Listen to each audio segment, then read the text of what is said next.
भेद नहीं मैं हुआ तुम्हारा, ये हमको मालूम हो। भेद नहीं मैं हुआ तुम्हारा, ये हमको मालूम हो। आए कहाँ से हम यहाँ, ये हमको मालूम हो। भेद नहीं मैं हुआ तुम्हारा, ये हमको मालूम हो। भेद नहीं मैं हुआ तुम्हारा, ये हमको मालूम हो।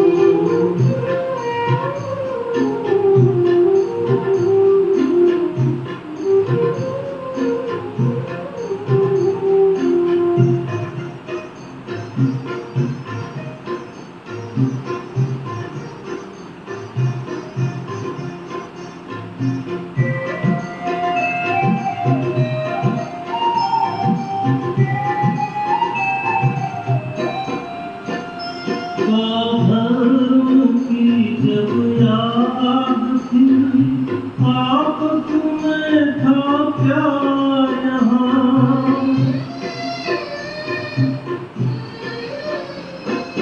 धर्म की जब याद थी, आपस में था क्या यहाँ। भूल गए जब हम खुद को, कट गया ये संसार यहाँ। भेद नहीं मैं हुआ तुम्हारा, ये हमको मालूम हो। भेद नहीं मैं हुआ तुम्हारा, ये हमको मालूम हो।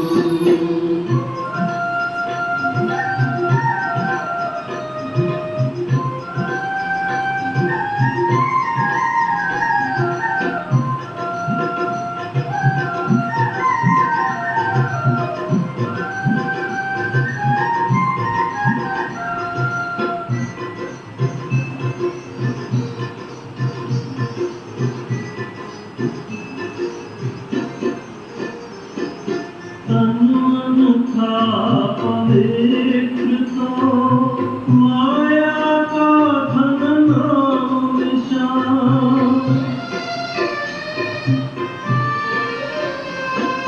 तन मन था पवित्र तो, माया का धन नाम निशान।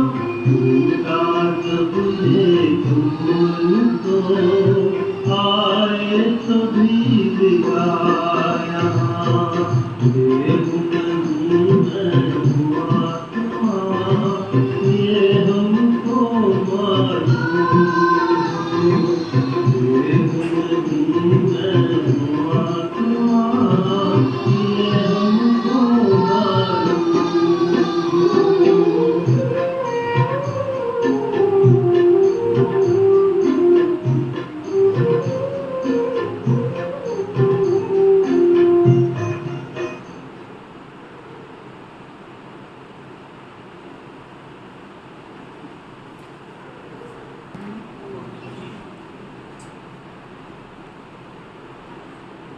बाबा के 27 तारीख के महावाक्य।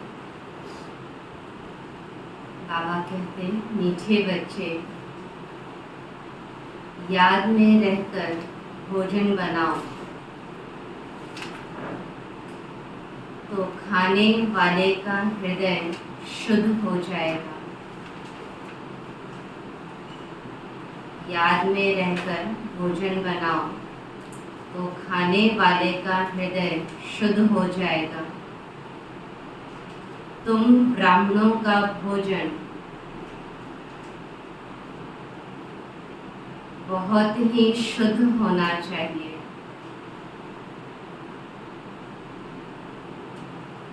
तुम ब्राह्मणों का भोजन बहुत ही शुद्ध होना चाहिए। बनाना भी बाबा की याद में, और इसको स्वीकार करना है वो भी बाबा की याद में। हमने भट्टी में बातें सुनी, बाबा ने जो बातें बताई, अब हम इसको प्रैक्टिकल करके उसका अनुभव करना है। प्रश्न, सतयुग में तुम्हारे दर पर कभी भी काल नहीं आता है। सतयुग में तुम्हारे दर पर कभी भी काल नहीं आता है, क्यों?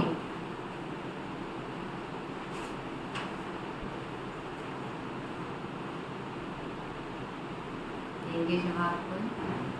काल मतलब अकाल मृत्यु नहीं होती वहाँ पर, कोई भी 150 साल से पहले शरीर नहीं छोड़ता। ऐसा क्यों?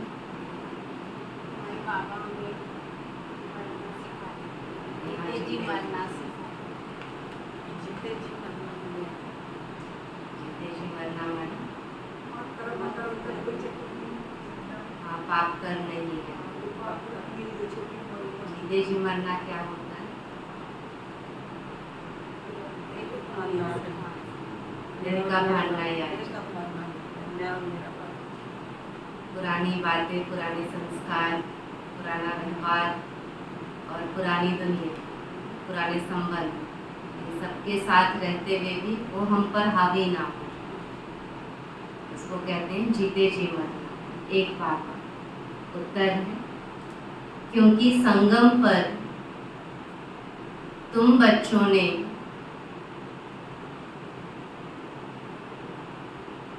बाप द्वारा जीते जी मरना सीखा है।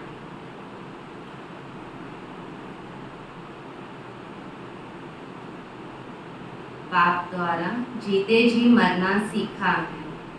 जो अभी जीते जी मरते हैं,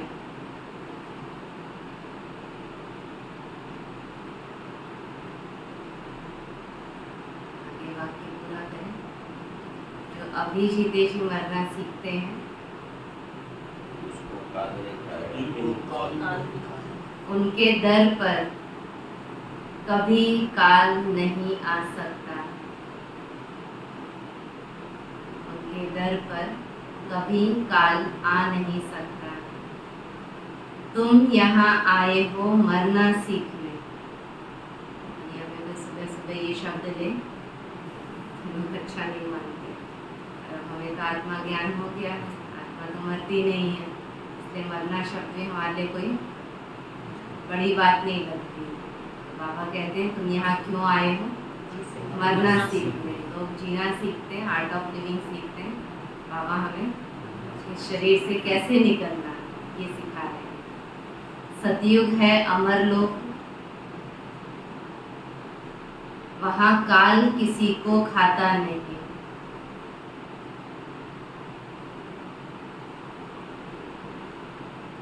सतयुग है अमर लोक, वहाँ काल किसी को खाता नहीं। रावण राज्य है मृत्यु लोक, इसलिए यहाँ सभी की अकाले मृत्यु होती रहती है। रावण राज्य है मृत्यु लोक, इसलिए यहाँ सभी की अकाले मृत्यु होती रहती है। ओम शांति। मीठे मीठे बच्चे प्रदर्शनी देखकर आते हैं तो बुद्धि में वही याद रहनी चाहिए, हम कैसे शूद्र थे, अब ब्राह्मण बने हैं, फिर देवता, सूर्यवंशी, चंद्रवंशी बनेंगे। यह सतयुगी मॉडल प्रदर्शनी में रखना। कलयुग और सतयुग के बीच में अब यह है संगम युग, तो संगम युगी मॉडल बीच में हो, उसमें 15-20 सफ़ेद पोश वाले बिठाना चाहिए तपस्या में। जैसे सूर्यवंशी दिखाते हैं तो चंद्रवंशी भी दिखाना पड़े। ऐसा बनाना है जो मनुष्य समझ जाए कि यही तपस्या कर ऐसा बनते हैं। कौन से चित्र की बात बता रहे हैं बाबा? हाँ, ये चित्र में सब दिखाना है। कौन से चित्र में? कल्पवृक्ष भी कह सकते हैं, सीढ़ी का चित्र भी कह सकते हैं। उसमें ऐसा दिखाया ना कि वही संगम युग से फिर सतयुग में गए। तो ये बाबा कहते हैं फिर नीचे बिठाना है 15-20 सफ़ेद पोषधारी जो तपस्या कर रहे हैं, और यही दिखाएं कि यही तपस्या करके फिर सतयुगी सूर्यवंशी बनते हैं। जैसे तुम्हारे शुरू के चित्र भी हैं साधारण तपस्या के और भविष्य राजाई पद के, वैसे यह भी बनाना पड़े तो तुम समझा सकेंगे यह वह बनते हैं। दिखलाना भी एक्यूरेट है। हम ब्रह्मा कुमार कुमारियाँ राजयोग सीखकर यह बनते हैं, तो संगम युग भी जरूर दिखाना पड़े। तुम बच्चे देखकर आते हो तो सारा दिन वह नॉलेज बुद्धि में रहनी चाहिए, तब ही ज्ञान सागर के बच्चे तुम मास्टर ज्ञान सागर कहला सकते हो। अगर ज्ञान ही बुद्धि में ना रहे तो ज्ञान सागर थोड़ी कहेंगे। और उसमें भी अगर बाबा की मुरली की पॉइंट याद रहे बुद्धि में, और वो सौभाग्य कोई आज कर हमें पूछे कि आज बाबा ने क्या कहा, तो हमें फटफट 5 पॉइंट कम से कम बाबा की मुरली के कम से कम हमें याद रहने चाहिए। कि मधुबन से जो भी हमारे वरिष्ठ भाई बहने क्लास कराते हैं तो अक्सर वो मुरली का जिक्र ज़रूर करते हैं। आज बाबा ने ये कहा, आज बाबा ने ये कहा, क्यों उनको याद रहता है?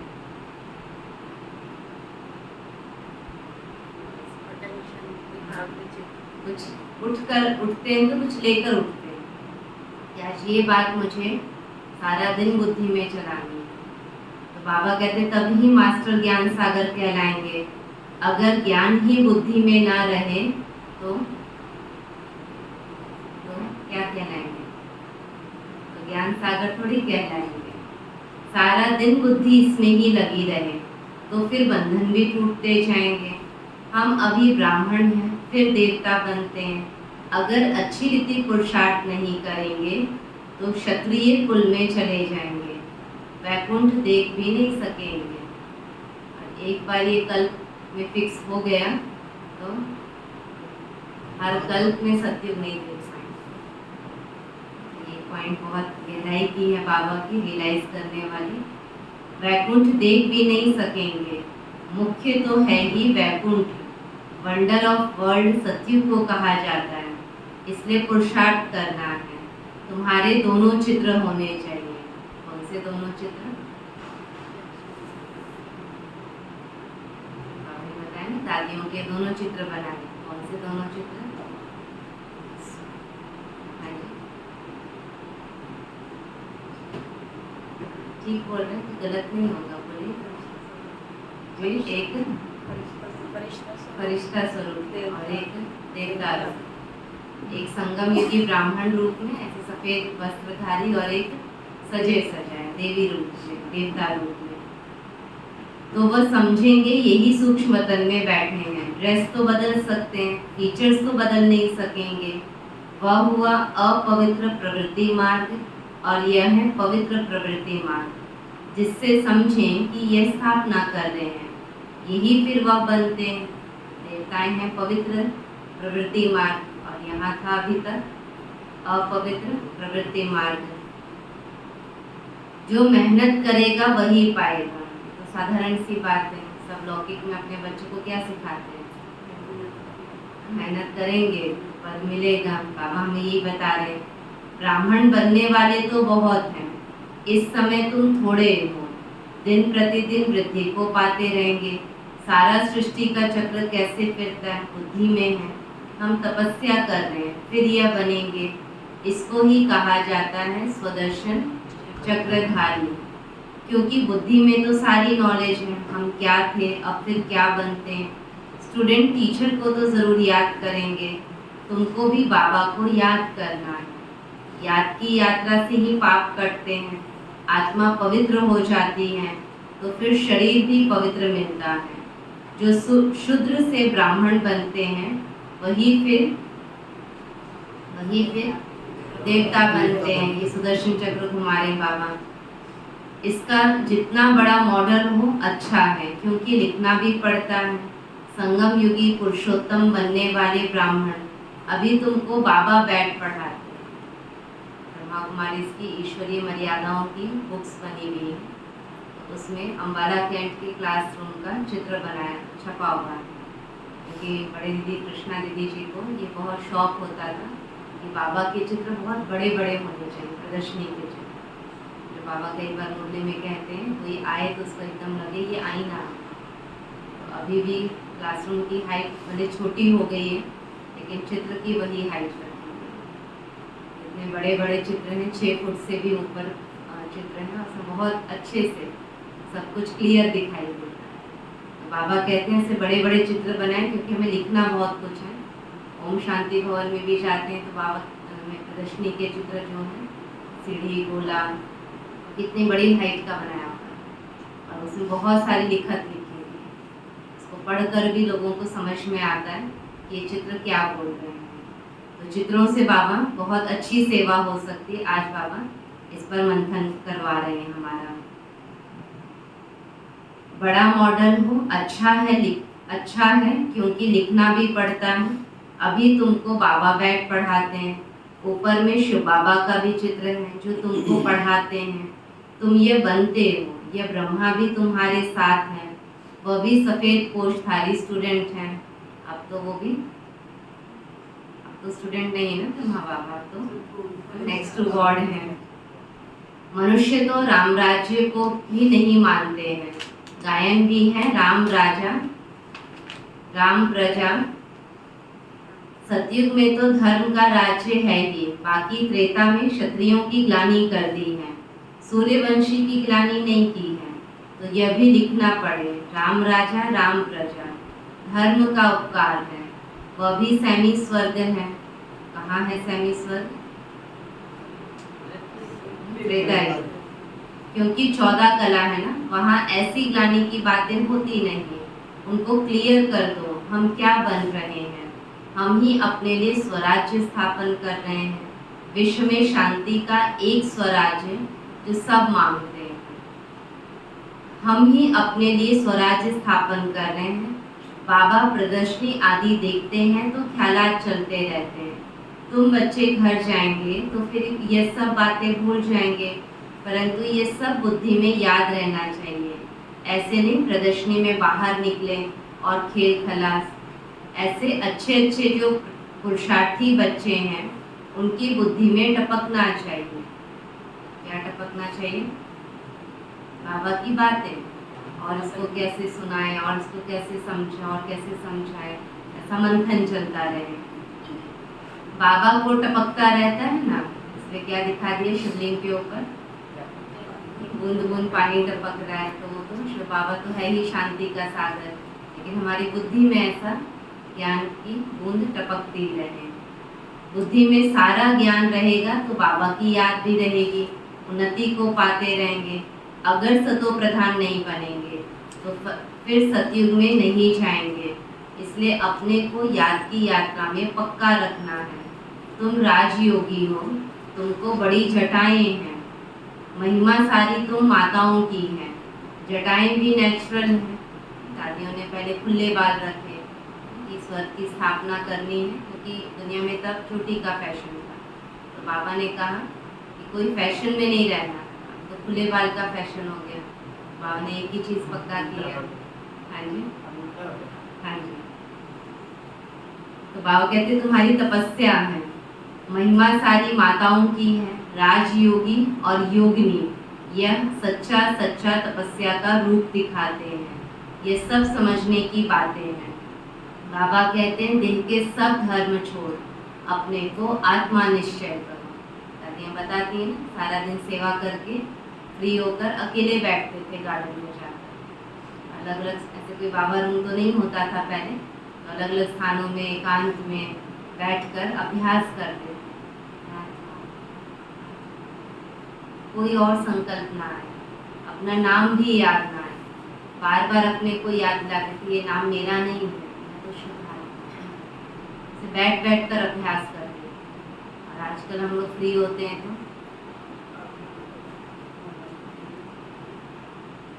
रिश्ते दादियाँ दीदियाँ सिखाते हैं एक मुरली और एक क्लास को। सारा दिन क्लास सुन रहे थे। ये भी कई बार भक्ति मार्ग की तरह तंद्रस्त सिर्फ हो जाता है, अंदर नहीं जाता है, लेकिन सुनना अच्छा लगता है। तो जो सुन रहे हैं उसको अभ्यास में उठाते हैं। बैठें कभी कभी सारे दिन में और उसका अभ्यास करें, चिंतन करें। तो आज बाबा ये पक्का करा रहे हैं कि क्या अभ्यास करें कि मैं देह नहीं, मैं आत्मा हूँ। एक बाबा को याद करो, बाकी सब देह के संबंध आदि भूल जाओ। वह तुमको बहुत मालदार बनाते हैं। कौन? ऐसे ऐसे पॉइंट जो रोज मुरली में नहीं आती हैं, ऐसे ऐसे पॉइंट बुद्धि में भी नोट करें और नोटबुक में भी। जीते जी मर जाओ। बाबा आकर जीते जी मरना सिखलाते हैं। बाबा कहते हैं मैं कालों का काल हूँ, तुमको ऐसा मरना सिखलाता हूँ। क्या बताया ऊपर? ऐसा मरना सिखलाते हैं जो कभी तुम्हारे दर पर काल आ ना सके। वहाँ तो रावण राज्य ही नहीं है। सतयुग में कभी काल खाता नहीं। उनको अमरपुरी कहा जाता है। बाबा तुमको अमरपुरी का मालिक बनाते हैं। वह है मृत्यु लोक, वह है अमरपुरी। तो यह है राजयोग। तुम लिख दो, प्राचीन भारत का राजयोग फिर से सिखाया जाता है। जो प्रदर्शनी आदि देखते हैं उनको ख्याल करना चाहिए इसमें और क्या करें जिससे मनुष्य एक्यूरेट समझे।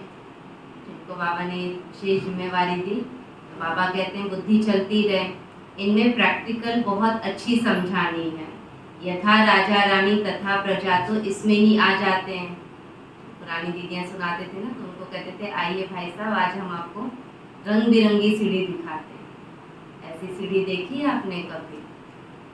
देखिए ऐसे किसी के घर में सीढ़ी रंग बिरंगी हो, और फिर एक एक युग को उस जन्म के साथ स्टेप्स दिखाने। देखा कभी ध्यान से प्रदर्शनी के चित्र? छोटे चित्र होते हैं तो उसमें नहीं पता चलता, लेकिन आप फिर भी काउंट करेंगे तो सतयुग में 8 जन्म बताया है। तो सतयुग में स्टेप भी कितने दिखाए हैं? 8 दिखाए हैं। ऐसे कोई भी चित्र के साथ बैठकर देखेंगे तो ऐसी कोई भी कलर नहीं कर दिया, उसमें कोई भी लाइन ऐसे भी नहीं खींच दिए बिना मतलब के। जो भी कलर, जो भी डिज़ाइन, जो भी लाइंस बनाई हैं वो सब अर्थ सहित बनाई है ना भाई? प्रदर्शनी के चित्र बहुत सुंदर है। कभी मन इधर उधर नहीं लगता है ना चित्र के साथ बैठे, इतना अच्छा योग लगेगा, इतना अच्छा टाइम स्पेंड होगा और सेवा की सेवा भी होगी। तो बाबा कहते हैं कि ये चित्र बहुत यथार्थ बने हैं, क्लियर हैं। अब बाबा कितना क्लियर कर समझाते हैं, अपने को आत्मा समझ बाबा को याद करो। मूल जोर रखना चाहिए इस पर याद कर। विश्व में पवित्रता, सुख, शांति कैसे स्थापन हो रही है आकर समझो। तुम अपने लिए ही करते हो, जितनी मेहनत करते हो उतना पद मिलता है, वह भी नंबरवार है। यह भी दिखाओ नंबरवार कैसे कैसे बनते हैं। प्रजा भी दिखाओ तो साहूकार प्रजा, सेकेंड ग्रेड, थर्ड ग्रेड प्रजा भी दिखाओ। ऐसा एक्यूरेट बनाओ जो अच्छी रीति समझा सको। मेहनत तो करनी है, समय बाकी थोड़ा है, ज्ञान है ही तुम्हारे लिए, अच्छी रीति समझा सको। तुम प्रदर्शनी में ऐसा समझाओ जो मनुष्य समझे। हमको एक बाबा को ही याद करना। टाइम भी कम होता है, चित्र भी होते हैं, पर ऐसा इंटरेस्ट जगा दें कि वो ज़रूर बाबा के घर पूरा समझ में आए, तब ही हम ये बन सकेंगे। नहीं तो फिर भक्ति मार्ग में आ जाएंगे। तुम महारथी बच्चे हो तो तुम्हारी बुद्धि चलती है। मेल्स भी अच्छे अच्छे हैं, नंबर 1 तो हैं। भाइयों में सबसे पहला नाम बाबा किनका लेते हैं? सेवाओं में, ज्ञान का चिंतन करने में। तो बाबा ने उनको नाम भी दिया है संजय। ज्ञानामृत में आज भी उनकी लेख आती हैं संजय की कलम से। अपने जो भी लिटरेचर है, छोटी बड़ी 300 350 लिटरेचर, वो सब भाई जी के द्वारा ही मनन चिंतन से लिखी हुई है, इंग्लिश और हिंदी। तो बाबा कहते हैं नंबर 1 तो हैं जगदीश भाई जी, जो मैगजीन बनाते हैं। ब्रिजमोहन को भी लिखने का अच्छा शौक है, शायद तीसरा भी कोई निकले। तो और अच्छे अच्छे लेखक भाई भी निकलते गए हैं। हर एक बात तुम क्लियर करते जाएंगे दिन प्रतिदिन। उनके बाद रमेश भाई जी का भी अच्छा मंथन था जो लिखते थे। बाकी सभी क्या करते हैं, मुरलियों को कलेक्ट करते हैं बाबा की एक टॉपिक के ऊपर। ये भी बहुत बड़ा मंथन होता है कि एक टॉपिक के ऊपर बाबा ने आज तक जो अव्यक्त वाणियाँ सुनाई हैं उनका संग्रह करना। तो कभी हम एक स्थिति को बनाना चाहते हैं तो उस बुक को पढ़कर बाबा की सारी पॉइंट्स को एक जगह ले लेते हैं।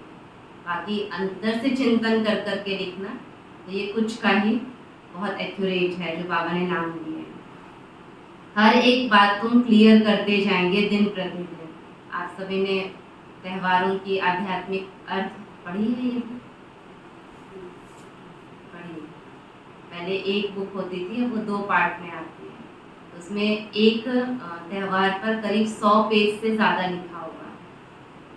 इतनी सारी प्रथाएं तो शायद आजकल हम किसी त्यौहार पे करते भी नहीं, लेकिन हर विधि को उसका आध्यात्मिक अर्थ जगदीश भाई जी ने बताया है, मनन चिंतन करके लिखा है इस पर, ताकि किसी को भी किसी भी तरीके से समझाना हो तो उनको सेटिस्फाइड कर सकते हैं।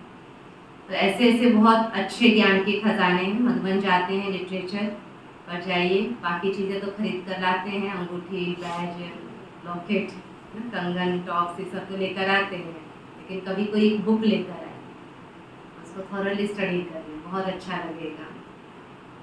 बाबा ज्ञान का सागर है, उस परम आत्मा में ज्ञान तो भरा हुआ है ना, जैसे गीत सुनते हो सारा रिकॉर्ड भरा हुआ है, ये भी ऐसे है। बाबा के पास तो माल है, वो मिलता रहेगा, और इतना बाबा के पास माल है तो हमें क्या बना देते हैं बाबा? आज शब्द क्या लिए? मालदार बना देते हैं। यह बच्चों की बुद्धि में चलना चाहिए। भल कुछ कामकाज करो, हाथ से भोजन बनाओ, बुद्धि से, और ये एक्यूरेट याद होगी ना तो कभी रोटी नहीं जलेगी। हम ये नहीं कह सकते कि मैं बाबा की याद में थी इसलिए रोटी जल गई, मुझे पता ही नहीं चला, सीटी ज़्यादा लग गई, इसका टेस्ट ही बदल गया, कभी नहीं हो सकता। बाबा की याद फुल कंसंट्रेशन वाली, भटकाने वाली नहीं है। हाँ, बाबा कहते हैं ध्यान में ऐसे इधर उधर चले जाएंगे तो फिर कुछ चीज़ खराब हो सकती है। तो हाथ से भोजन बनाओ, बुद्धि शिव बाबा के पास हो। ब्रह्मा भोजन भी पवित्र चाहिए। ब्रह्मा भोजन सो ब्राह्मणों का भोजन। ब्राह्मण जितना योग में रह बनाते हैं उतनी उस भोजन में ताकत आती है। गायन है कि देवताएं भी आज तक बाबा ने प्रदर्शनी चित्र ये पक्का कराया, अब बाबा कहाँ पक्का करा रहे? याद में भोजन बनाना। कोई भी कार्य करें याद में। एक दिन बाबा की मुरली में था, सिलाई कर रहे हैं तो भी बाबा की याद में कोई भी कार्य कर रहे हैं,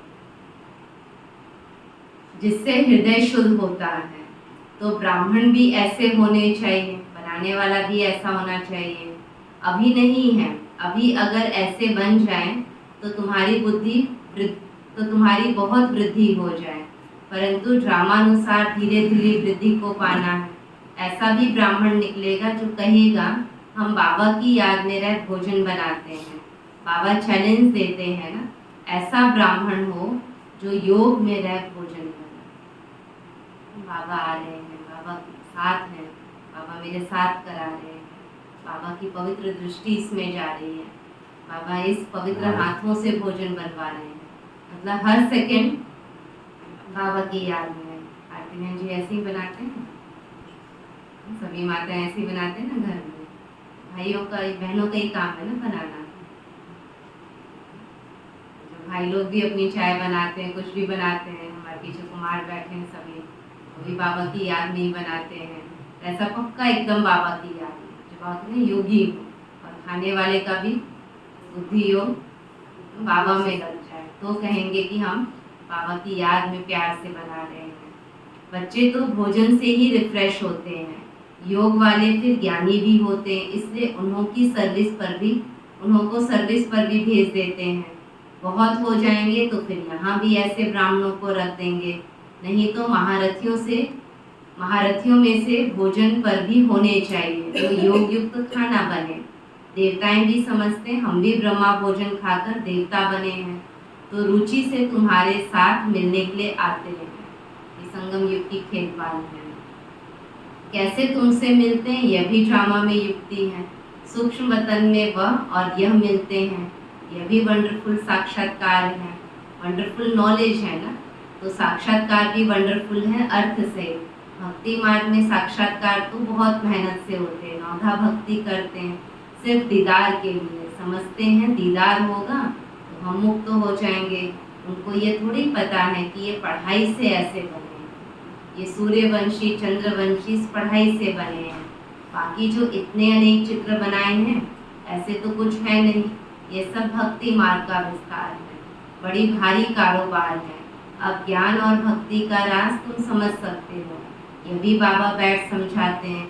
वह है स्पिरिचुअल फादर, वही ज्ञान का सागर है। कल्प कल्प पुरानी दुनिया को नई दुनिया बनाना, राजयोग सिखाना, ये किसका काम है? बाबा का ही काम है। परंतु सिर्फ गीता में नाम बदली कर दिया है। बाबा समझाते हैं यह भी कल्प कल्प का खेल है।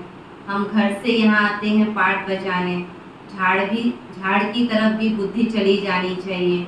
कैसे किसको समझाएं? हमको कहते हैं क्या हम स्वर्ग में नहीं आएंगे? बोलो, तुम्हारा धर्म स्थापक तो स्वर्ग में आता नहीं है, वह जब स्वर्ग में आए तब तुम भी आओ। हर एक धर्म का अपने अपने समय पर पाठ है। ये वैरायटी धर्मों का नाटक बना हुआ है, बना बनाया खेल है। इसमें कुछ भी कहने की दरकार ही नहीं रहती। इसमें चित्रों में बहुत कुछ लिखा हुआ है, मुख्य धर्म दिखाए गए हैं। यह तो बच्चे जानते हैं ये चित्र आदि कोई नए नहीं है, कल्प कल्प ऐसे हुबहू चलते आएंगे। विघन भी अनेक प्रकार के पड़ते हैं, मारपीट आदि के भी विघन पड़ते हैं ना। बच्चों को कितना युक्ति से समझाया जाता है, क्योंकि प्रदर्शनी के समय जो बाबा के चित्र बने हुए हैं उसमें बहुत तीक्ष्ण बहुत समझदार बुद्धि होकर समझाना होता है। उनके हर प्रश्न का जवाब भी नहीं देना है और हर प्रश्न को सेटिस्फाइड भी करना, ऐसा मंथन चिंतन कर। पहले प्रदर्शनी की सेवा बहुत बड़ी सेवा मानी जाती है और जगह जगह से भाई बहनों को बुलाया जाता है कि वो दीदी वो भाई बहुत अच्छा समझाते, वही आए और प्रदर्शनी सुने। और आजकल हम इस सेवा को बहुत कॉमन सेवा समझते हैं, प्रदर्शनी सुनाना तो सुना लेते हैं, लेकिन सिर्फ 3 मिनट के अंदर सारा चित्र भी आ जाए, सामने वाला कुछ सोचने में मजबूर हो जाए, ऐसे प्रदर्शनी समझाने का टैक्ट इसको सीखना चाहिए। बड़ों का नाम सुन ढेर आ जाएंगे, कहाँ पर? प्रदर्शनी सुनने के लिए। हो सकता है कोई बड़ा भी आ जाए, है तो बहुत मुश्किल। बाबा कितना लिखते हैं, बच्चे जिससे उद्घाटन कराओ उसको पहले समझाओ कि ऐसे मनुष्य से देवता बन सकते हो, विश्व में शांति हो सकती है। स्वर्ग में ही विश्व में शांति और सुख था। ऐसे ऐसे भाषण करो और अखबार में पढ़े तो फिर तुम्हारे पास इतने ढेर आने लग जाएंगे। कितने आएंगे? कोई फ्रेज बताइए, इतने आएंगे जो जो तुमको नींद भी नहीं करने देंगे। हमें कोर्स कराओ, हमें प्रदर्शनी दिखाओ, नींद फिटानी पड़े। सर्विस से योग से बल भी आता है, क्योंकि तुम्हारी कमाई होती है। कमाई करने वाले को कभी उबासी नहीं आती, झुटका नहीं आएगा। कमाई से ही पेट भर जाता है, फिर नींद नहीं आती। ऐसे रेगुलर हो जाते हैं। तुम भी बहुत भारी कमाई करते हो। उबासी देवाला निकालने वाले खाते हैं। जो अच्छी रीति समझते हैं, याद में रहते हैं, उनको उबासी नहीं आएगी। किनको नहीं आएगी? जो अच्छी रीति याद में रहते हैं और अच्छी रीति समझते हैं। अगर मित्र संबंधी आदि याद आते हैं तो उबासी आती रहेगी। ये निशानियां हैं। स्वर्ग में तुमको उबासी आदि कभी नहीं आएगी। सुनी थी पॉइंट पहले का। यहाँ थकावट है, यहाँ बोर हो जाते हैं, नींद आती है, कहते हैं नींद आने की निशानी है। और सत्य में से आलस वालस नहीं होगा ना, इसलिए वहाँ कभी उबासी नहीं रहेगी। बाबा का वर्षा पा लिया तो वहाँ सोना उठना बैठना कायदे से चलता है। एक्यूरेट आत्मा लीवर बन जाती है। अभी सिलेंडर बनी है, उनको लीवर बनाना है। लीवर सिलेंडर ये घड़ियों के नाम है। ऐसा कोई बना सकता है? कोई नहीं बना सकता। बाबा के सिवा। अच्छा, बाबा बहुत प्यार से हम सबको याद प्यार दे रहे हैं। मीठे मीठे सिकी लधे बच्चों प्रति माता पिता बाप दादा का याद प्यार और गुड मॉर्निंग रूहानी बाप की रूहानी बच्चों को नमस्ते। हम सब रूहानी बच्चों की रूहानी बाप दादा को दिल और जान सिवा प्रेम से नमस्ते नमस्ते नमस्ते। मुरली का सार है बंधन मुक्त बनने व अपनी उन्नति करने के लिए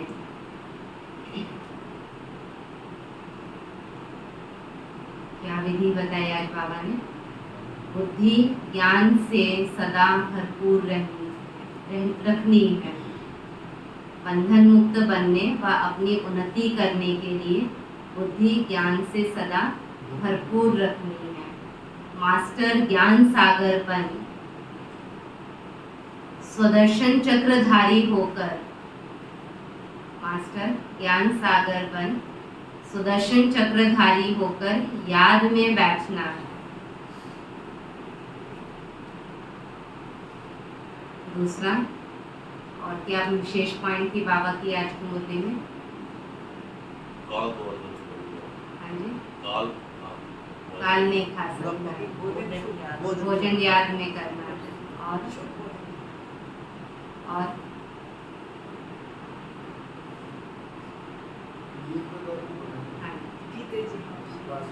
दूसरी पॉइंट है नींद को जीतने वाला बन याद और सेवा का बल जमा करना है। नींद को जीतने वाले बन याद और सेवा का बल जमा करना है। कमाई में कभी सुस्ती नहीं करनी। कौन सी कमाई? माता नहीं, ये तो भाइयों की पॉइंट है ना। कमाई मतलब योग में मुरली में कभी भी कम, इसमें नींद ना आए, सुस्ती ना आए, झुटका नहीं खाना है। आज प्यारे बाबा का वरदान है विश्व में ईश्वरीय परिवार के स्नेह का बीज बोने वाले विश्व सेवाधारी भव। विश्व में ईश्वरीय परिवार के स्नेह का बीज बोने वाले विश्व सेवाधारी भव। आप विश्व सेवाधारी बच्चे विश्व में ईश्वरीय परिवार के स्नेह का बीज बो रहे हो। चाहे कोई नास्तिक हो या आस्तिक, सबको अलौकिक व ईश्वरीय स्नेह की, निस्वार्थ स्नेह की अनुभूति कराना ही बीज बोना है। क्या करना है? चाहे कोई नास्तिक हो या आस्तिक, सबको अलौकिक व ईश्वरीय स्नेह की, लौकिक नहीं, निस्वार्थ स्नेह की अनुभूति कराना, यह है बीज बोना। यह बीज सहयोगी बनने का वृक्ष स्वतः ही पैदा करता है और समय पर सहज योगी बनने का फल दिखाई देता है। यहाँ तो बाद में समझ में आता है, लेकिन जो स्नेह उसको मिलता है। बाबा के घर जाते हैं मधुबन, कोर्स के पॉइंट याद करवाइए, शिविर अच्छा लगा, पॉइंट नहीं याद रहता है, लेकिन वहाँ का वातावरण, दीदियों का प्यार, टोली, वो सब, वो प्यार, वो सब उनको याद रहता है। उससे सहयोगी बनते हैं, सहयोगी से फिर सहज योगी। सिर्फ कोई फल जल्दी निकलता है और कोई फल समय पर निकलता है। स्लोगन है भाग्य विधाता बाप को जानना, पहचानना। भाग्य विधाता बाप को जानना, पहचानना और उनके डायरेक्ट बच्चे बन जाना, यह सबसे बड़ा भाग्य है। भाग्य विधाता बाप को जानना, पहचानना और उनके डायरेक्ट बच्चे बन जाना, यह सबसे बड़ा भाग्य है। कौन बैठे हैं सभी यहाँ पर? पद्मा पदम भाग्यशाली। आज का व्यक्ति इशारा है विशेष रूप से अपनी मनसा शक्ति द्वारा, वाणी की शक्ति द्वारा, अपने संग के रंग द्वारा, संबंध के स्नेह द्वारा, खुशी के अखुट खजाने द्वारा अखंड दान करते रहो। कैसे? मनसा शक्ति द्वारा, वाणी शक्ति द्वारा, अपने संग के रंग द्वारा, संबंध के स्नेह द्वारा, खुशी के अखुट खजाने अखंड दान करते रहो। कोई भी आत्मा संपर्क में आए तो खुशी के खजाने से संपन्न होकर जाए। ऐसे अखंड महादानी बनो, तब कहेंगे परोपकार। ओम शांति। 1 मिनट हम साइलेंस में बैठेंगे।